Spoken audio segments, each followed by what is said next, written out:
Oxygen இல்லாமல் 30,000 அடிக்கு ஒரு ஃப்ளைட் பறக்கிறதுக்கு வாய்ப்பே இல்லைங்க.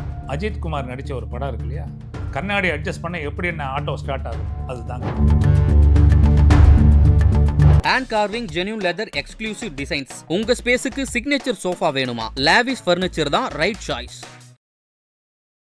நியாயமான விலைக்கு தங்க நகைகளை விற்க, அடகு வைத்த தங்க நகைகளை மீட்டு உடனடி பணம் பெற உங்கள் எக்ஸ்கோல்டை அணுகவும். 7200040619. 787 மாதிரி இருக்கிற 40 லேண்டிங் ஆனோம். 40 லேண்டிங் ஆன உடனே டயர் பட்டன் போச்சோ போகலையோ, ஏன்னா ஒவ்வொருத்தரும் ஏர்கார்டு இப்படி லேண்ட் பண்ணும்போது அந்த ஏர்கார்டுடைய வெயிட் அவ்வளோ டயர்ஸ் எடுத்துக்கும். அதை தொடும்போது நீங்கள்லாம் பார்த்துருக்க மாட்டீங்க. நம்ம ஏர்லைன் டயர் குதிக்கும். ஒரு காரோட ரெஜிஸ்ட்ரேஷனை நீங்கள் எல்லாமே மாற்றிடுறீங்கன்னு வச்சுக்கோங்க. இந்த மாதிரி அது எப்படி பழசாக இருக்கும். Everything cycle related company. நீங்கள் சொல்லலாம் சார் பாடி வந்து பழைய பாடி தானே சார். ஏர்கிராஃப்ட் அது கிடையாது. ஏர்கிராஃப்டில் எப்படின்னாக்க so cause of the accident வந்து யாருமே மறைக்க முடியாது. அவர் வந்து வண்டி கட்டுப்பாட்டு எழுந்ததுன்னு தினத்தந்தி எழுதுவாங்க. இது அந்த மாதிரிலாம் எழுத முடியாது. ஏன் கட்டுப்பாட்டு எழுந்தது, அவர் ஏன் ஆக்சிடென்ட் ஆச்சுங்கிறதுக்கு வந்து பிளேனில் நீங்கள் பார்த்தீங்கன்னா மிட் ஏர் கொலிஷனுக்கு சான்ஸே இல்லை. ஏன்னா every aircraft minimum height altitude மெயின்டெனன்ஸ்லாம் இருக்குது.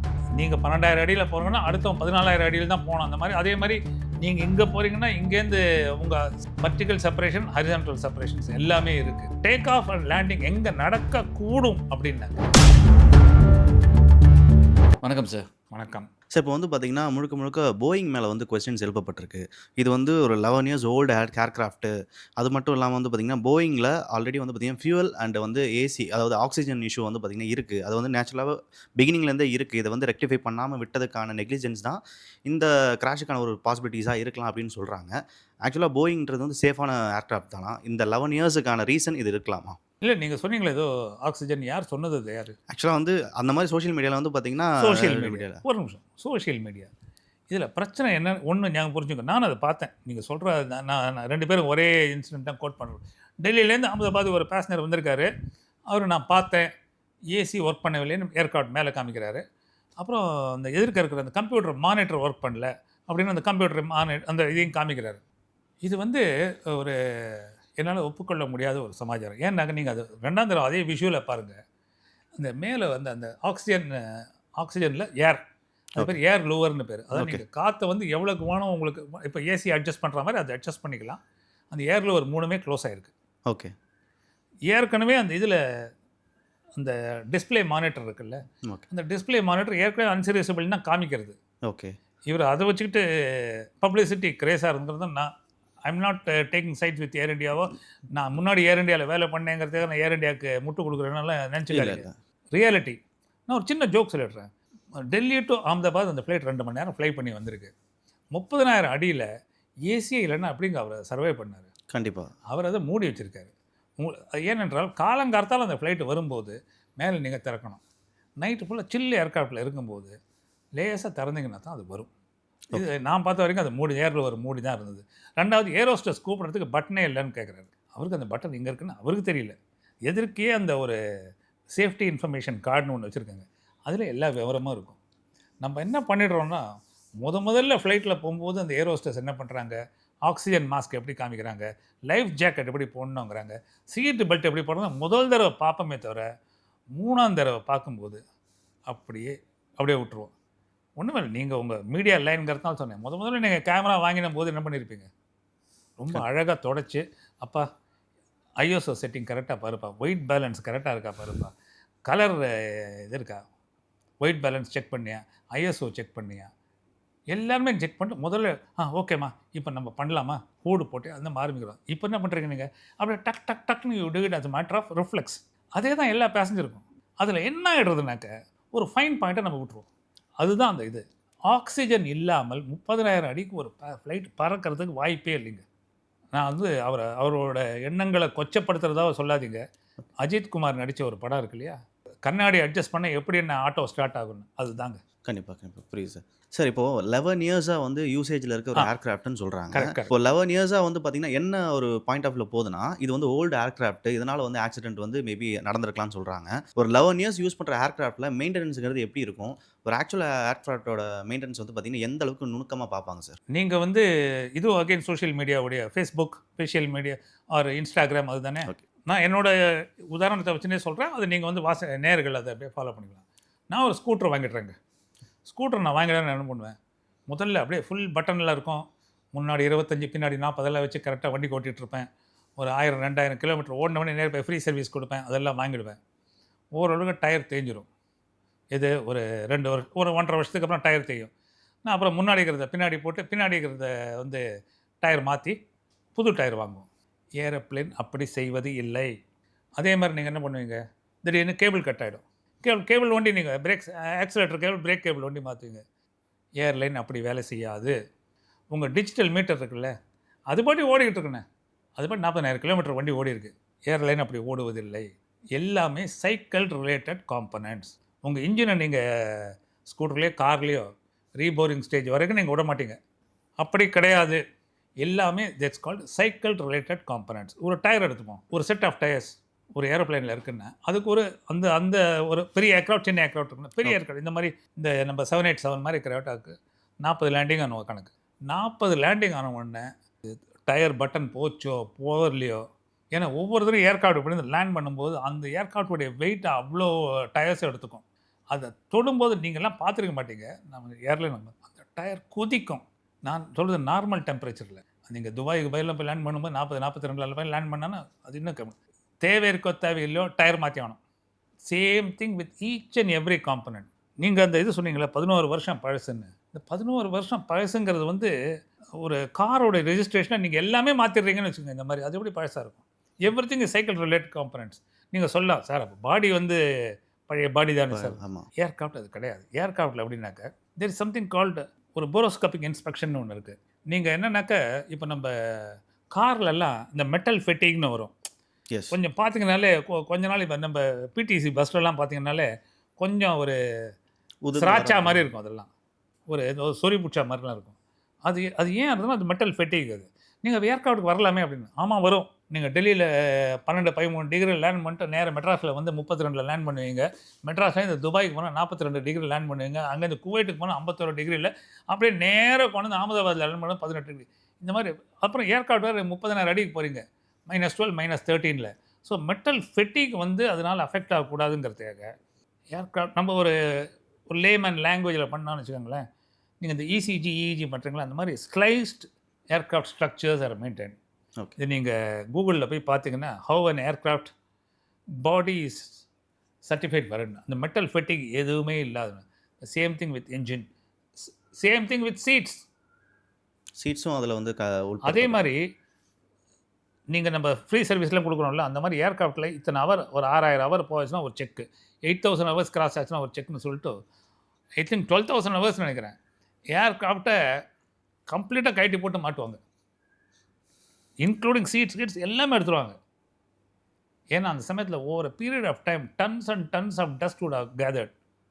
புரியுது. எல்லாத்தையும் க்ளீன் பண்ணாங்க. ஸோ ஏர்க்ராஃப்டுடைய வயசாச்சுங்கிறது வந்து as long as the manufacturers இந்த இதெல்லாம் மேனுஃபேக்சரருடைய ஸ்டிப்புலேஷன்ஸ் நீங்கள் மெயின்டைன் பண்ணாக்க be assured aircraft is the safest. கண்டிப்பாக சார். சார் இப்போ வந்து ஒவ்வொரு ஏர்க்ராஃப்ட்டும் பிஃபோர் த டேக் ஆஃப் வந்து பார்த்தீங்கன்னா எல்லா சேஃப்டி செக்ஸும் பண்ணதுக்கப்புறம் தான் டேக் ஆஃப் பண்ணுவாங்க.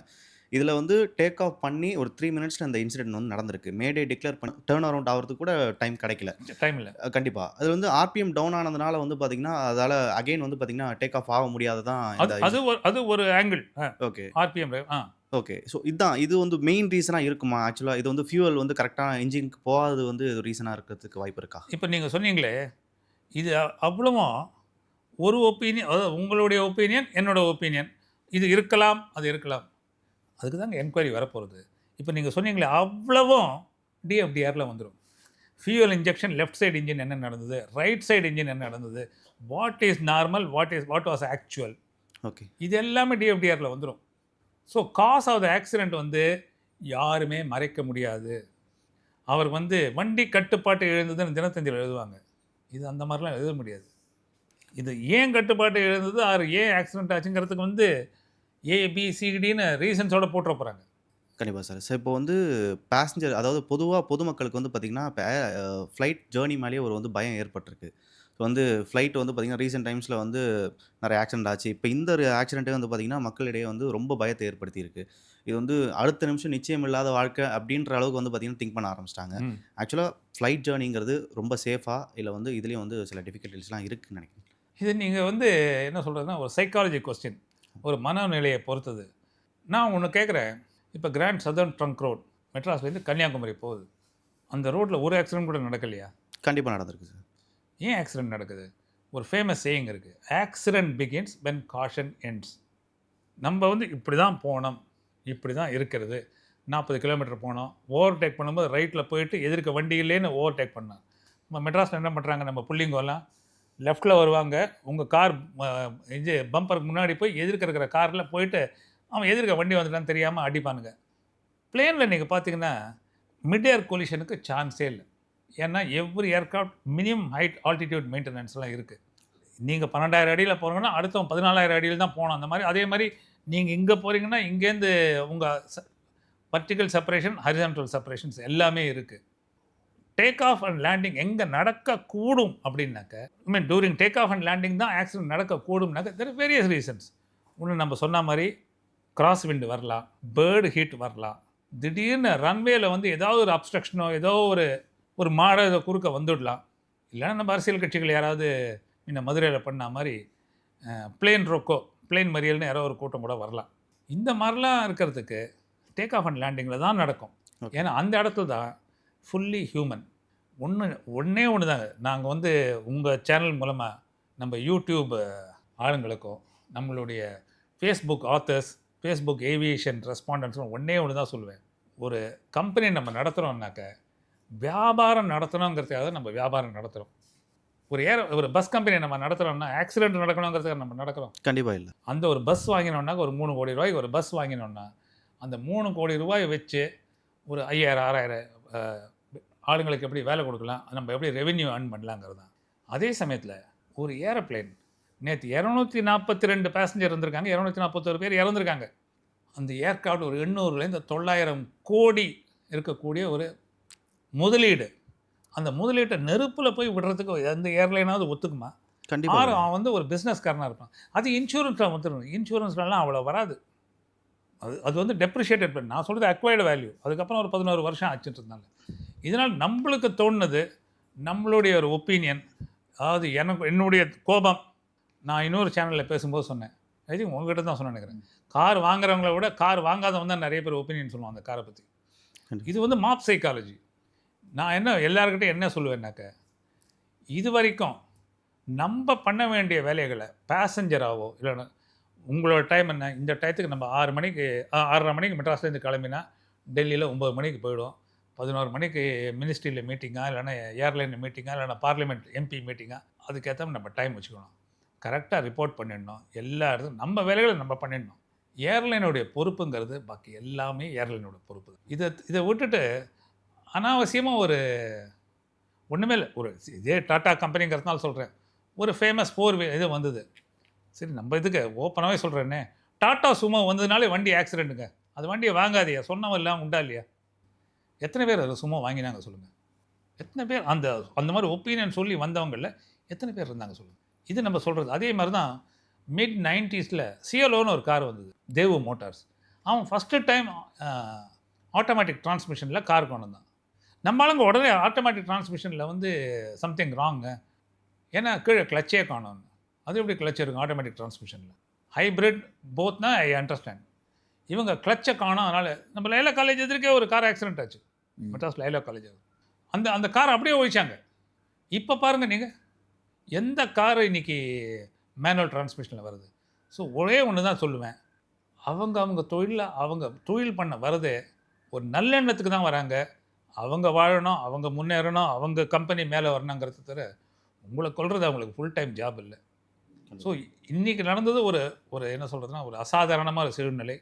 அது கவர்மெண்ட் பஸ்ஸே எடுத்துக்கோங்களேன். நம்ம உடனே சொல்லிடுவோம், கவர்மெண்ட் பஸ்ஸில் மெயின்டெனன்ஸே பண்ணுறது கிடையாது, அவங்கள தூக்கிட்டு தண்ணி அடிச்சுட்டு வண்டி ஓட்டி இருப்பாங்க. இதெல்லாம் நம்மளுடைய கமெண்ட்ஸ்.